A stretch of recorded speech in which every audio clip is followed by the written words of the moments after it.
So this relates to the last video. After doing something else for a while, last hour and a half, hi Saturday Cat, I went back to that. All of a sudden, I heard the music or whatever, in my mind, and I thought, that's it. Okay, so let me try this again. This is the real. This is the other one was I called it Hold the Chicken. Now this one is actually called Silky Chicken Strut. And I did a version of this with the chickens, but this is what I was going to put out there. And because of that whole thing, that whole um, uh, scene clip from that movie Five Easy Pieces, which is a really good movie with Jack Nicholson, and the fact that it was filmed at a Denny's near where I lived many years ago, about 53 years ago. And after he did One Flew Over the Cuckoo's Nest, the woman said. And that's an interesting story in itself. Ken Kesey wrote that. Let me back this up. He wrote the book. Ooh, sorry about my fat hand in there. He wrote the book called Sometimes a Great Notion. Okay, and he wrote another book called One Flew Over the Cuckoo's Nest. But first I'm going to play the song, and then I'll tell you the story. Now this is called Silky Chicken Strut.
All right, Herbie, right on time.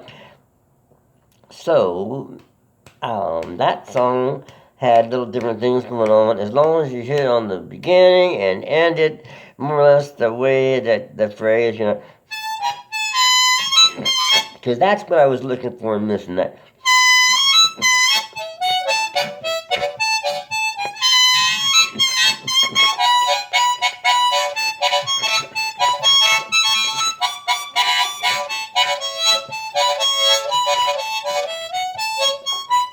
So that's all in first position, and I'm using an A harmonica, and it's just I don't know. You just learn the stuff. A lot of it's just based on the old songs that. Sorry.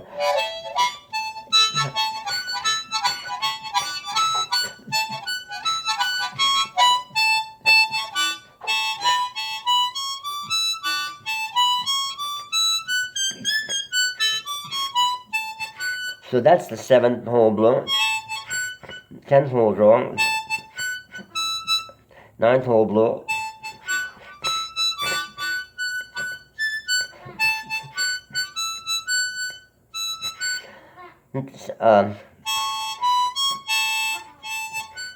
That's a 7th hole blow. 7th hole blow, 10th hole draw. 9th hole blow. 10th hole draw, draw again. Back to the 7th hole blow. Back to the 10th hole draw. Back to the 9th hole blow. Back to the 10th hole draw.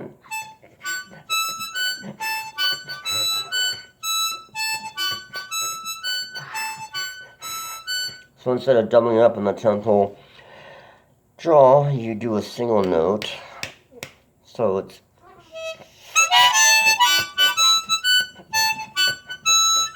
and then back to that, and that's that phrase. And then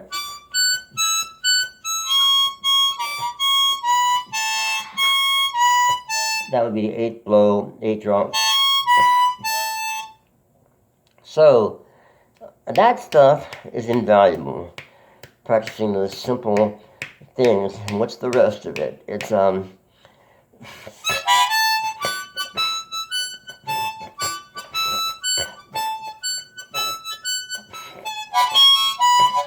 then 10th hole blow, 10th hole draw, 9th hole blow, back to the 10th hole draw, 10th hole, so, and then back to that single note blow on the 9th.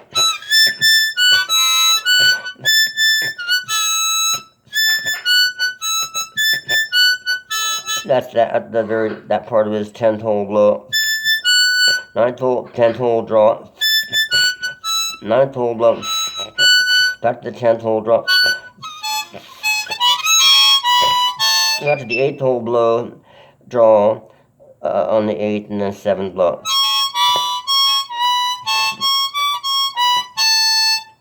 So practice that stuff because it can lead up to more fancier things like what I'm doing here with the Silky Chicken Strut, which is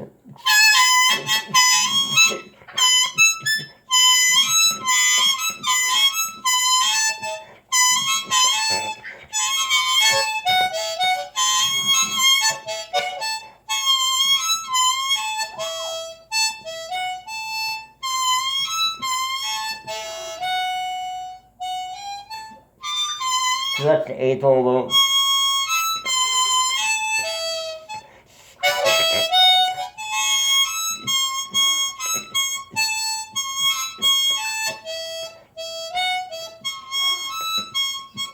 Eighth hole blow, 9th hole blow, 7th blow, 6th blow, 6th draw.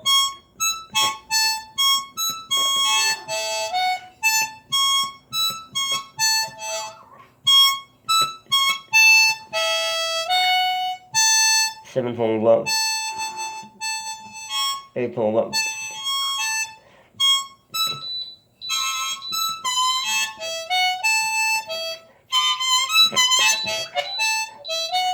Well, it's a little more complicated than that, and I don't want to get into that, breaking that sound down right now. But the point I'm trying to make is that by practicing, sorry about that oven in the background going off, but the point I'm trying to make is that I could never have done that or built my skill level up to that point had I not done things like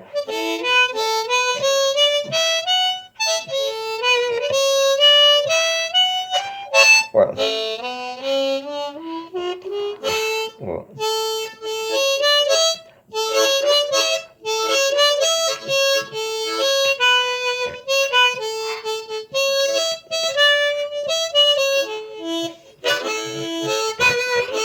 there's no bends in that, but as I get better, then I can, make it a little bit.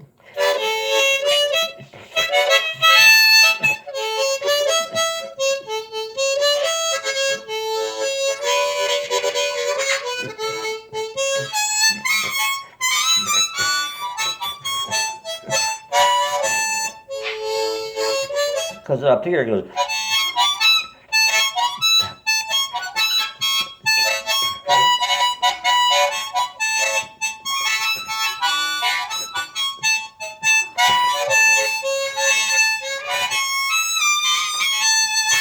So all this stuff comes in, years and years and years of living and playing, but part of it doesn't. Part of it does. You can do this in practicing. If you're 23 years old, 18 or 16 or 20 or whatever the hell your age is, it doesn't matter because there's big gaps in my time of practicing seriously or playing gigs or whatever. I mean, you can learn this stuff pretty fast and apply it to, but you just build over time. It's like an artist. Have a few paintings and then a painting and a painting over years. So it's the same thing with us with our music. We develop our skills and our notes. They're like little paintings, little sketches. And so we can take something like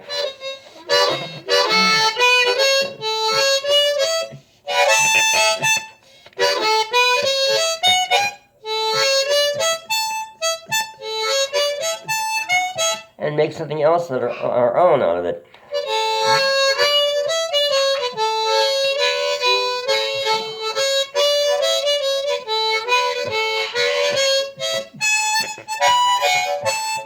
Or more of a bluesy thing.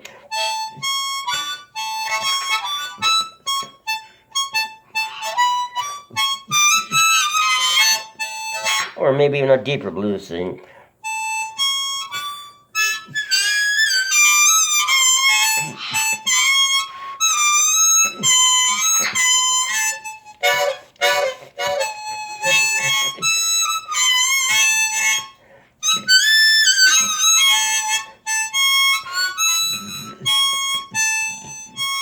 So that's the song.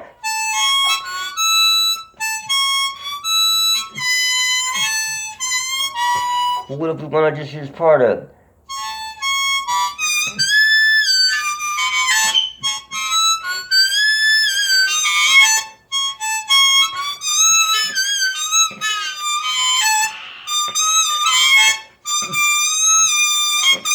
Or down here.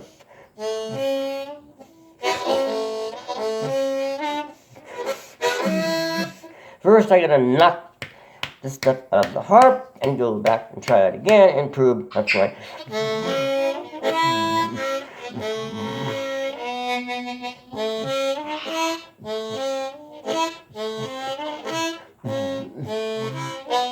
So if I can.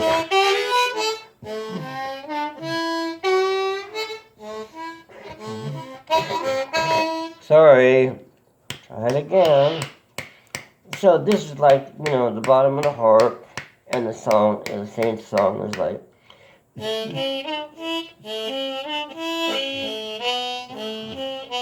So I want to go, but I want to make it more my own, so I'll go.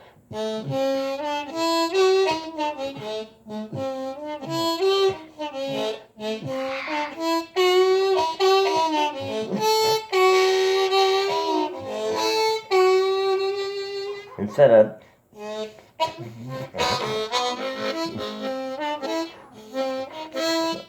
this damn thing.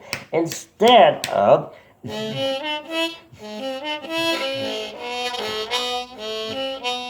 so, and up here in the middle, which is the kind of trouble area for making cool blues things, and straight harp in particular.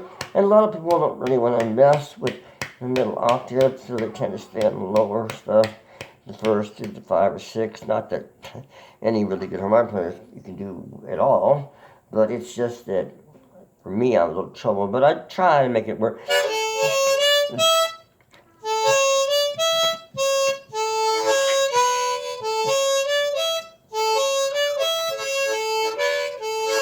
Now what if I wanted to make that kind of a bluesier thing? Let's see if I can do it.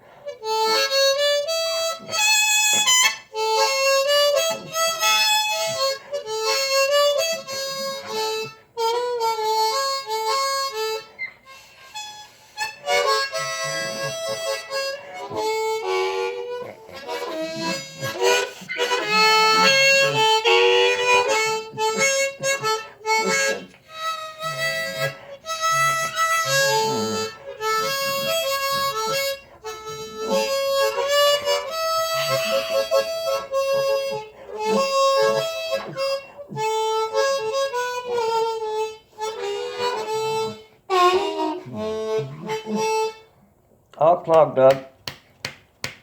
It all sounded terrible, but still, there's some kind of blues thing in there that's a little different. I mean, definitely, when listening to the Martinez, it's got that New Orleans blues thing to it. Anyway, but if we want to make it a little darker in the front, in the middle range here,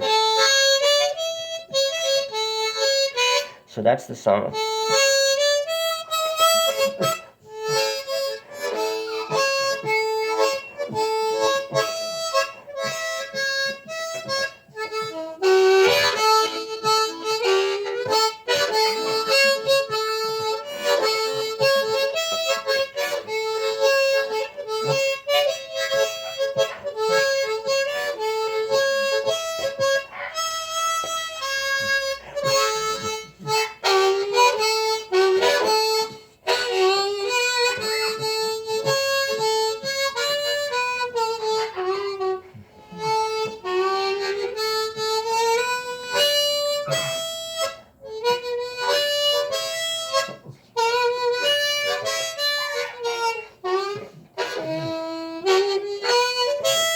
Instead of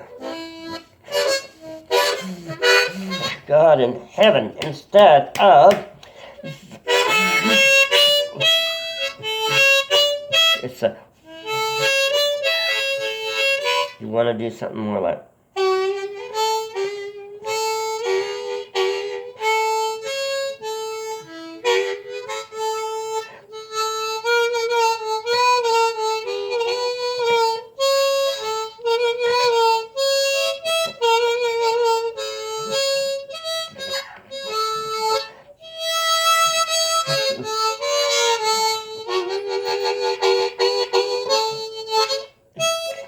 so you get the idea, spitting on the harmonica, too much of it, and you just take these simple little songs which can lead up to creating, for me, more of the songs like in straight position that I love to try to practice, the pre-war blues stuff. That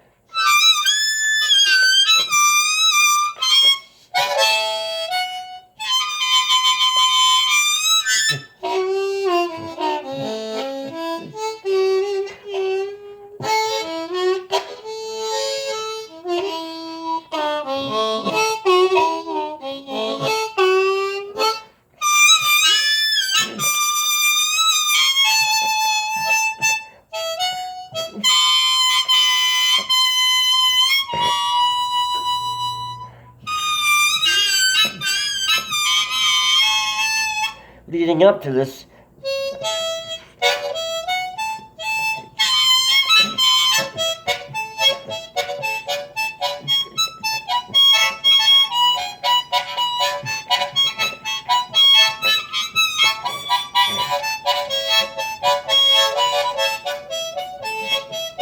Never could happen though if I hadn't done something like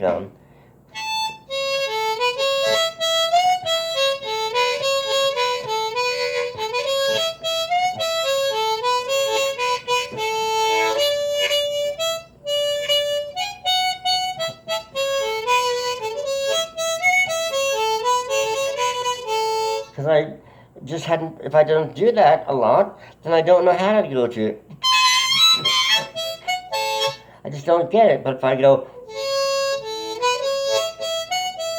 and go,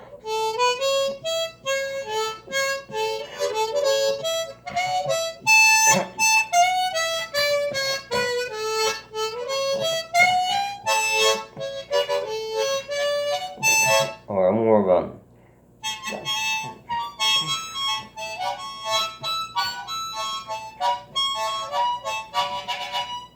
taking that from that top part of the harp.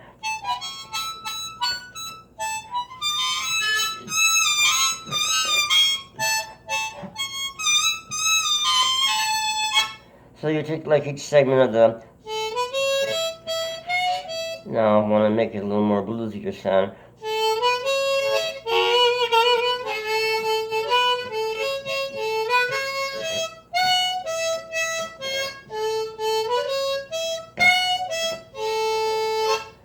So, making the folky songs more bluesier sounding. Maybe that's what I should call this video. Turning folk into blues. Okay, thank y'all for listening, and I hope y'all have a great morning, night, noon, afternoon, wherever you're at. Take care now.